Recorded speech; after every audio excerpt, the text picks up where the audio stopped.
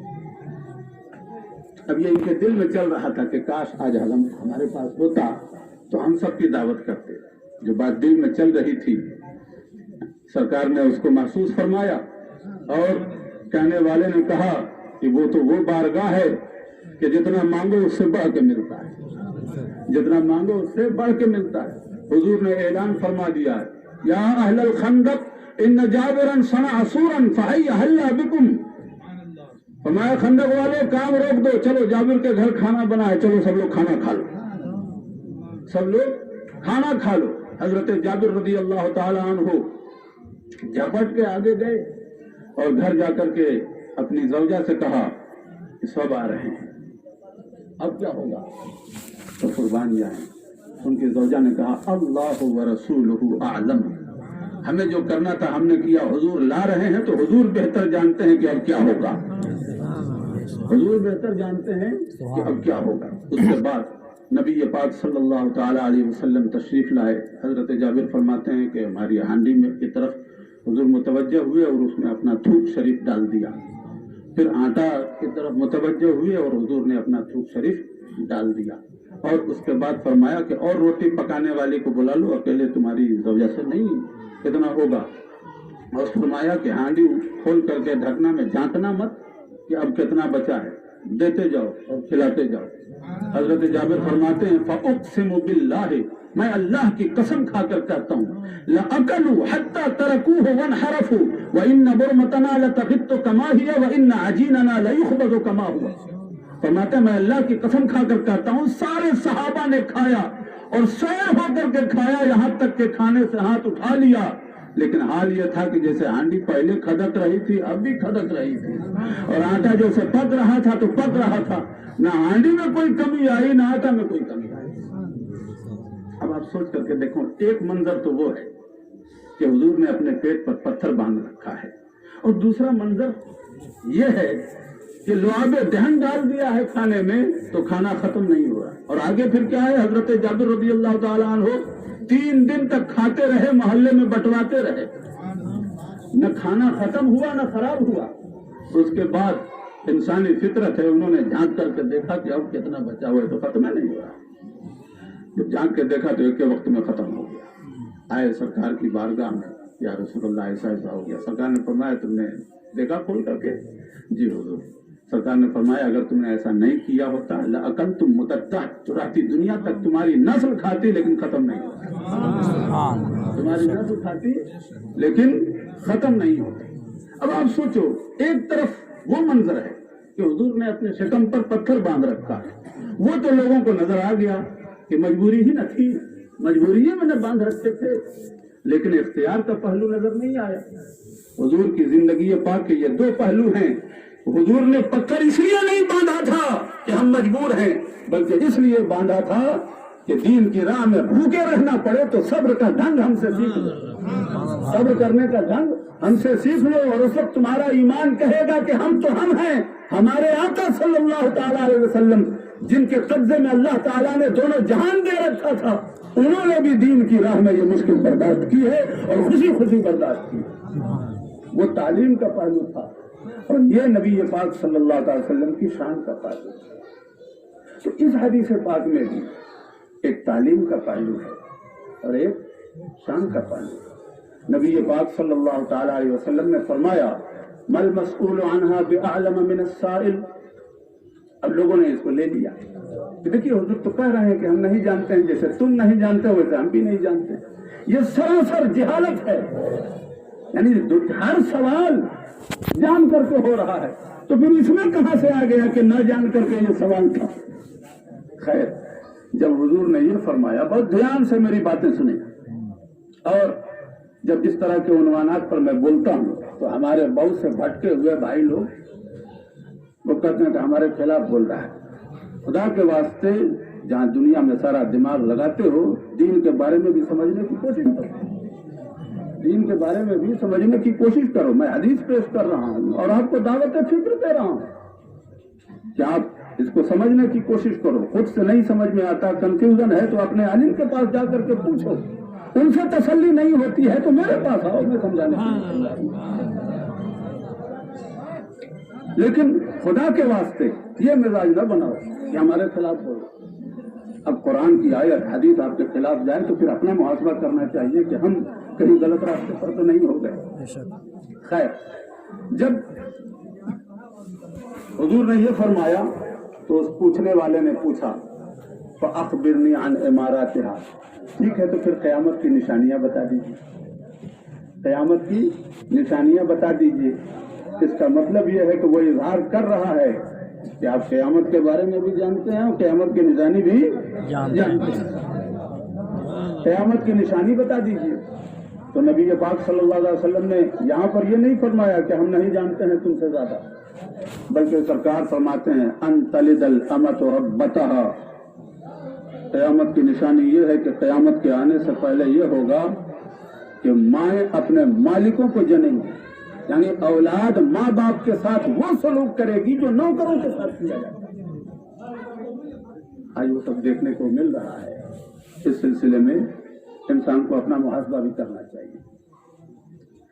وَأَن تَرَى الْحُفَاةَ الْعُرَاةَ الْعَالَّةَ رُعَاءَ الشَّاءِ يَتَطَاوَلُونَ فِي الْبُنْيَانِ، سرکار فرماتے ہیں کہ وہ لوگ جن کے پیروں میں چپل نہیں ہے، جو ننگے سر ہیں، ایک وقت آئے گا، بکریاں چرانے والے لوگ، ایک وقت آئے گا یتطاولون فی البنیان، عمارتوں کی اونچائی میں کمپٹیشن کریں گے کہ ہماری بلڈنگ زیادہ اونچی ہے کہ تمہاری بلڈنگ زیادہ اونچی ہے۔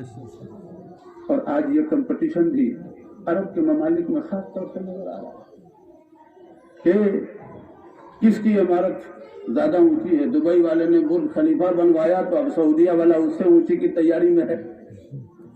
طرح طرح سے سرکار نے فرمایا کہ لوگ عمارتوں کی اونچائی میں مقابلہ کریں گے۔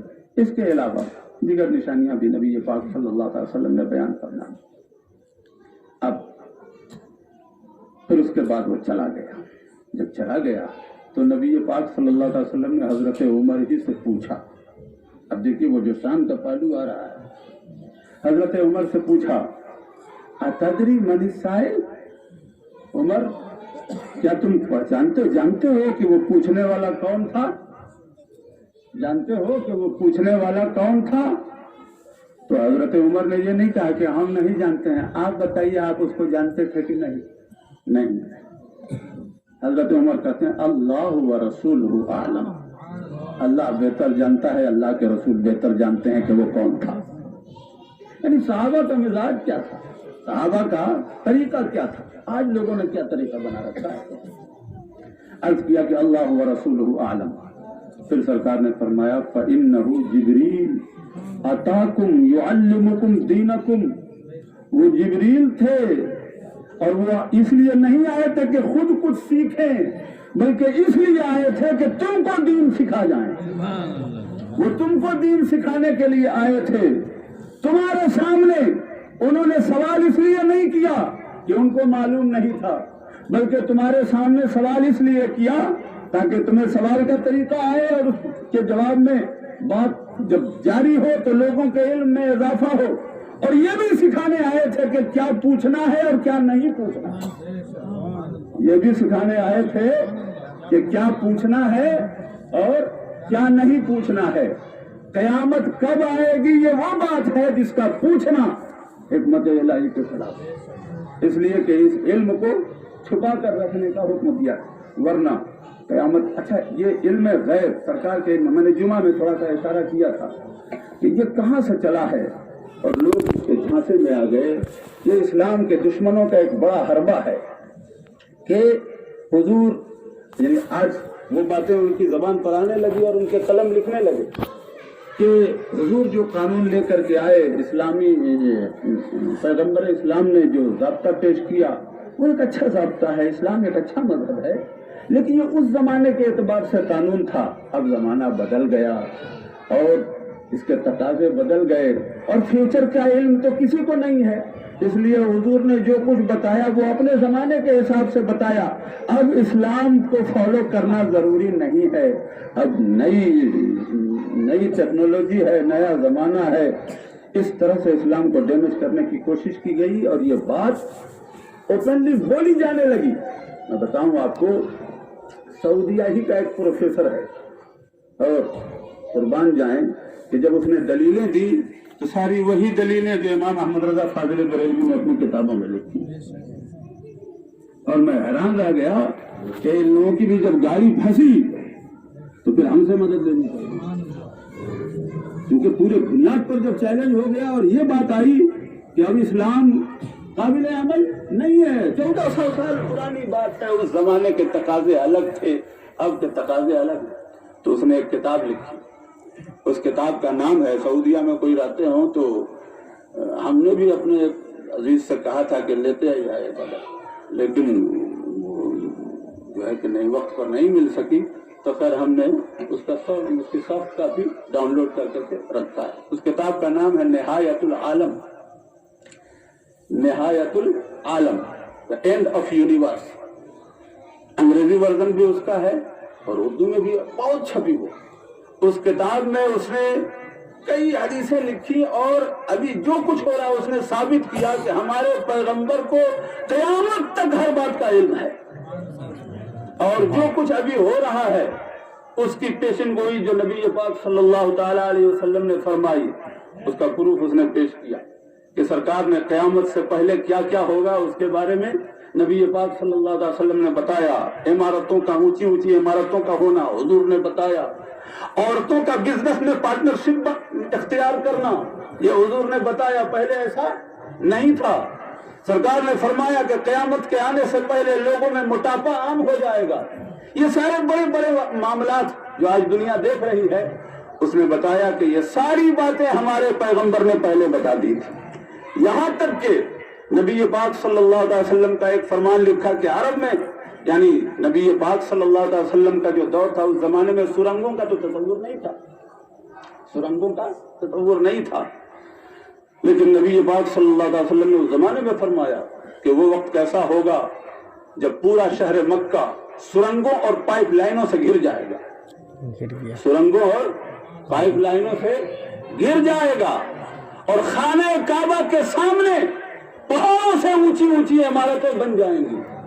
یہ ساری باتیں نبی پاک صلی اللہ تعالی علیہ وسلم نے ارشاد فرمایا، اور اس کے بعد اس نے نتیجہ نکالا کہ جس پیغمبر کو قیامت تک کی باتوں کا علم ہے اس پیغمبر کا دیا ہوا قانون بھی قیامت تک کے لیے لازم العمل ہے۔ سبحان اللہ، اللہ اکبر، یا رسول اللہ۔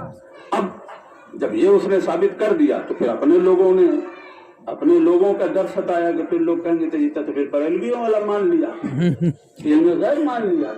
تو اس نے اس کا بھی جواب دیا ولا بعد فيه قال الله تبارك وتعالى في القرآن المجيد عالم الغيب فلا يظهر على غيبه أحدا إلا من ارتضى من رسول. تو اس میں کیا حرج ہے؟ اللہ تبارک و تعالیٰ نے قرآن میں فرمایا کہ اللہ عالم الغیب ہے اور غیب کا علم سب کو نہیں دیتا. اللہ تبارک و تعالیٰ اپنے پسندیدہ رسولوں کو غیب کا علم عطا فرماتا ہے. سبحان اللہ. پسندیدہ رسولوں کو غیب کا علم عطا فرماتا ہے. تو یہ تو سعودیہ کی کتاب ہے. جن لوگوں کو سعودیہ کی اقتدا پر ناز ہے ان کو تو کم سے کم اس پر یقین ہے. ہمیں تو اس کتاب کی ضرورت نہیں ہے. ہمارے اکابر نے الحمدللہ قرآن و حدیث کے ذخائر جمع فرما دیے. لیکن یہ وہ شخص ہے کہ جو کنگ عبدالعزیز یونیورسٹی کا پروفیسر ہے، محمد بن عبد الرحمن عریفی اس کا نام ہے، اس نے یہ کتاب لکھی. تو نبی پاک صلی اللہ تعالیٰ علیہ وسلم کے علم پاک کے مسئلے میں انسان اگر پھسا ہو تو آپ دیکھ لیں کہاں سے کہاں تک اس کا معاملہ پھنس جاتا ہے. صحابہ کرام کی زندگی اٹھا کر کے دیکھیں کہ نبی پاک صلی اللہ تعالیٰ علیہ وسلم کے علم پاک کے سلسلے میں ان کا یقین کتنا پختہ تھا. حضرت علی رضی اللہ تعالیٰ عنہ مدینہ شریف کے باہر کہیں دور ایک جگہ بیمار پڑ گئے اور کافی علیل ہو گئے. یہاں تک کہ یعنی جس علالت کے بیماری کے جس مرحلے میں انسان کو جان کا ڈر ہو جاتا ہے وہ پوزیشن آ گئی. تو حضرت ابو فضالہ رضی اللہ تعالیٰ عنہ، یہ بدری صحابی ہے، حضرت ابو فضالہ رضی اللہ تعالیٰ عنہ عیادت کے لیے گئے اور عرض کیا کہ حضور آج آپ یہاں پردیس میں ہیں، کتنا اچھا ہوتا کہ آپ مدینہ میں ہوتے تو آپ کے گھر کے لوگ، رشتہ دار، دوست احباب سب آپ کے ساتھ ہوتے اور خدا نخواستہ کوئی بات ہوتی تو اپنے لوگوں کے درمیان ہوتے آپ. اور اس طرح سے آپ پردیس میں ہیں، مجھے تو بڑا ڈر لگ رہا ہے. تو حضرت علی رضی اللہ تعالیٰ عنہ نے فرمایا کہ آپ کیا سمجھتے ہیں کہ میں ابھی مر جاؤں گا؟ انی لست میتا فی مرضی ھذا. یہ حضرت علی کے الفاظ موجود ہیں. یاد رکھیے میں اس بیماری میں نہیں مرنے والا، میں اس بیماری میں نہیں مروں گا. ہٹا کٹا آدمی نہیں کہہ سکتا کہ میں آج نہیں مروں گا، کل نہیں مروں گا. لیکن وہ بیمار ہے، سامنے والا ظاہری پوزیشن دیکھ کر کے ڈر رہا ہے، لیکن وہ کر کے اطمینان رکھیے میں اس بیماری میں نہیں مرنے والا. کیوں؟ فرماتے ہیں اس لیے کہ میرے نبی صلی اللہ علیہ وسلم نے فرمایا. یعنی اس کی وجہ اور کچھ نہیں ہے، اس کی وجہ یہ ہے کہ ہمارے نبی صلی اللہ تعالیٰ علیہ وسلم نے، سرکار نے مجھ سے فرمایا تھا کہ تمہیں اس وقت تک موت نہیں آئے گی. کب تک؟ فرمایا کہ تم امیر المومنین بن جاؤ گے، اس کے بعد تمہارے اوپر حملہ ہوگا اور تمہارے سر کے خون سے داڑھی لال ہو جائے گی اور اس طرح سے تمہاری شہادت ہوگی.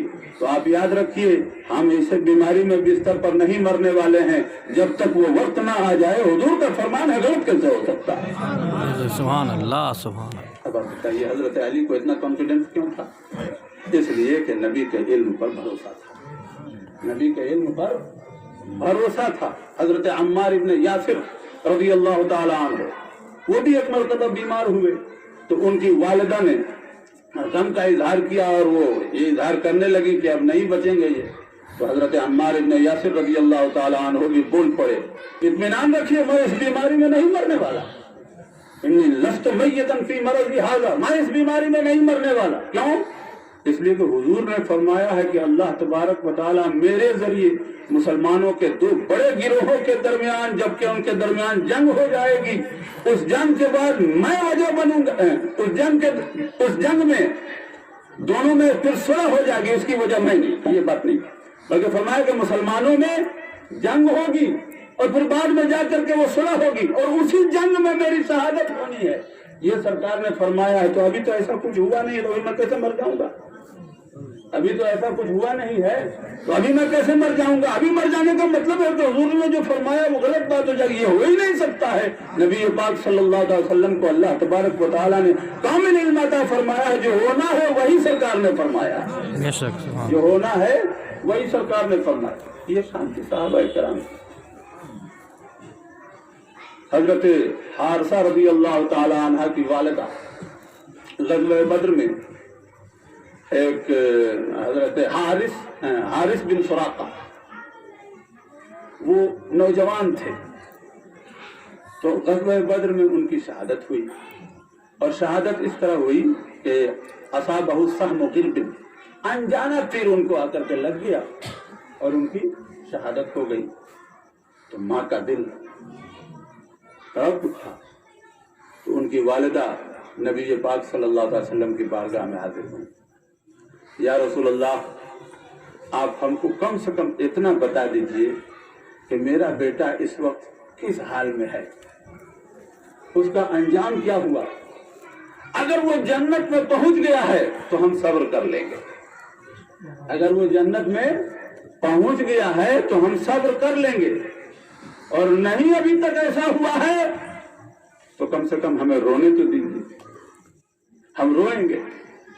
یہ پوچھنا کیا بتا رہا کہ بات قانونی نہیں ہے کہ جو ایسا کرے گا وہ جنت میں جائے گا، جو ایسا نہیں کرے گا وہ نہیں جائے گا، قانونی نہیں ہے، بلکہ ایک خاص آدمی کو مینشن کر کے پوچھا جا رہا ہے کہ اس کا کیا ہوا۔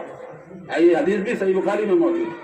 آج لوگ کہتے ہیں کہ کون کیا کس کے ساتھ کیا ہوگا یہ کوئی نہیں جانتا ہے، مرنے کے بعد کس کے ساتھ کیا ہوگا، معاذ اللہ، جہاں تک بول پڑے کہ خود اپنے بارے میں بھی حضور کو نہیں معلوم۔ اللہ تبارک و تعالیٰ توفیق ہدایت عطا فرمائے۔ انہوں نے پوچھا کہ میرے بیٹے کے بارے میں آپ مجھے بتا دیجئے کہ میرا بیٹا اس وقت کہاں ہے، اگر وہ جنت میں پہنچ گیا ہے تو ہم صبر کر لیں گے، اور نہیں تو کم سے کم آنسو تو بہانے دیں، رونے کے دیں۔ سرکار نے فرمایا، یہ نہیں فرمایا کہ کیا پوچھ رہی ہے اس کے بارے میں ہم کو کچھ نہیں معلوم، دعا کرتے ہیں کہ اللہ تعالیٰ تمہارے بیٹے کو جنت عطا فرمائے، لیکن نہیں، سرکار نے فرمایا انہا لجنان وان ابنک اصحاب الفردوس الاعلی، تم جنت کا پوچھ رہی ہو، جنت میں بڑے بڑے درجے ہیں، اللہ تبارک و تعالیٰ نے فردوس اعلی میں تمہارے بیٹے کو جگہ عطا فرمائی ہے، فردوس اعلی میں تمہارے بیٹے کو جگہ عطا فرمائی۔ ان کو صبر ہو گیا، ماں کے دل کو صبر ہو گیا۔ یہ کب ہو سکتا ہے؟ جب ان کو پوری طرح یقین ہو گیا کہ ہمارا بیٹا اچھے حال میں ہے اور نعمتوں میں ہے، ورنہ آنسو نہیں رکتا ہے اور غم دور نہیں ہوتا ہے۔ یہ صحابہ کرام کا نبی پاک صلی اللہ علیہ وسلم کے علم کے سلسلے میں یقین تھا۔ غزوہ بدر ہی میں ایک صحابیہ ہیں حضرت ام ورقہ، وہ آ گئی، یا رسول اللہ ہم کو بھی بدر میں چلنے کی اجازت دیجیے، ہم لڑ تو نہیں سکیں گے، ہم عورت ہیں، لیکن عمر رضو مرضاکم، اتنا تو ہوگا کہ کسی کو زخم لگے گا تو اس کے لیے پانی گرم کریں گے اور اس کے لیے دوا تیار کریں گے، یہ کام بھی تو میدان جنگ میں ہوتا ہے، ہم اس میں جائیں گے۔ لعل اللہ یرزقنی الشہادہ، اس امید کے ساتھ ہم جانا چاہتے ہیں کہ اللہ تعالی ہم کو بھی شہادت عطا فرمائے۔ تو انہوں نے لعل یعنی پوسیبلٹی اور امید ظاہر کی تھی، لیکن سرکار نے فرمایا قرری فی بیتک ان اللہ تعالی یرزقک الشہادہ، اپنے گھر میں رہو، اللہ تعالیٰ تمہیں گھر میں ہی شہادت عطا فرمائے گا۔ اب یہ بات سرکار نے کہہ دی، وہ گھر میں رک گئی، لیکن صحابہ کرام کا یقین کیسا تھا، اس کے بعد سے ان کا نام ہی پڑ گیا شہیدہ، ان کا نام ہی شہیدہ پڑ گیا۔ حدیث کے الفاظ ہیں فکانت تسمى الشہیدہ، سب لوگ ان کو شہیدہ کہتے تھے۔ کیوں؟ زندگی میں کوئی کسی کو شہید کہتا ہے، لیکن سب لوگ کہتے تھے۔ کیوں؟ اس لیے کہ اگرچہ ابھی شہید نہیں ہوئے ہیں لیکن حضور نے کہہ دیا ہے تو یہ شہید ہی ہوں گے، حضور نے کہہ دیا ہے تو یہ شہید ہی ہوں گے۔ اور غزوہ بدر کے بعد 8 سال کا دور ظاہری سرکار کا گزرا، وہ زندہ رہی۔ حضرت ابو بکر صدیق رضی اللہ تعالی عنہ کا دور گزر گیا، اس میں بھی اور سب لوگ ان کو شہیدہ کہتے رہے۔ حضرت عمر رضی اللہ تعالی عنہ کے زمانے میں ان کی شہادت تھی، اور وہ بھی کیسے؟ ایک غلام اور ایک باندی ان کی تھی، تو انہوں نے غلام کے بارے میں بھی اور باندی کے بارے میں بھی فقہ کی ایک تعبیر ہے تدبیر، مدبر کر دینا، یعنی یہ کہہ دیا تھا کہ میرے مرنے کے بعد تم دونوں آزاد ہو، یہ کہہ دیا تھا۔ اب اتفاق سے ان لوگوں کی نیت بگڑ گئی اور ان دونوں نے مل کر کے ان کے گھر ہی میں ان کا گلا گھونٹ دیا اور ان کا گلا گھونٹ کر کے ان کی جان لے لی، اس طرح سے وہ شہید ہو گئی۔ حضرت عمر رضی اللہ تعالیٰ عنہ نے صبح ان لوگوں کو گرفتار کروایا. جب گرفتار کروایا تو مجمع سے خطاب فرمایا کہ لوگوں یاد کرو نبی پاک صلی اللہ تعالیٰ علیہ وسلم نے کیا فرمایا تھا ان کے بارے میں، اور سرکار کے اس فرمان کی وجہ سے ہم ان کو شہیدہ شہیدہ کہتے تھے. سرکار نے کہا تھا نا کہ گھر میں شہید ہوں گی، دیکھ لو ان کی شہادت گھر میں ہوئی ہے، ان کی شہادت گھر میں ہوئی ہے. اس کے بعد حضرت عمر رضی اللہ تعالیٰ عنہ نے دونوں کو سولی دی، پھانسی پر لٹکایا، اور حدیث کے الفاظ ہیں فکانہ اول مصلوب فی المدینہ، مدینہ میں سب سے پہلے انہی دونوں کو پھانسی کی سزا دی گئی.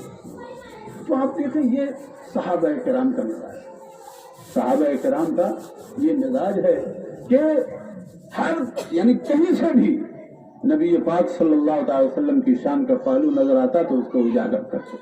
الحمدللہ ہمیں فخر ہونا چاہیے کہ اللہ تبارک و تعالیٰ نے ہمیں بھی اسی مزاج کی جھلک عطا فرمائی کہ ہمیں بھی جہاں موقع ملتا ہے نبی پاک صلی اللہ علیہ وسلم کی شان و عظمت کو بیان کرتے. اللہ تبارک و تعالیٰ سب کو ایسا مزاج عطا فرمائے اور حدیث صحیح طریقے سے سمجھنے سمجھانے کی توفیق عطا فرمائے. آمین بجاہ سید المرسلین.